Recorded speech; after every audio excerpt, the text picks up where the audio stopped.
Año tras año venimos a recoger los alimentos que tan solidariamente este centro nos dona para las personas necesitadas. Estos alimentos son para las personas que no tienen bastante dinero para comprar la comida. Entonces lo que hacemos es que lo repartimos para que todos los niños puedan tener unas magdalenas para el desayuno, unas galletas, un poco de leche. Cualquier cosa que nos deis siempre es bien recibida. Queremos agradecer al director del colegio, Manolo, que año tras año nos llama para que vengamos en estas fiestas tan señaladas como son las fiestas patronales en honor a la Mare de Déu del Sofarache y a San Jaume. Hoy no hemos podido traer el vehículo grande de emergencia porque está en un simulacro, pero sí que os hemos traído una ambulancia.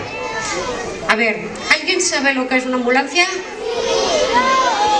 Vale, ¿habéis visto que hay una chica ahí arriba al lado de la farola? Vale, pues esa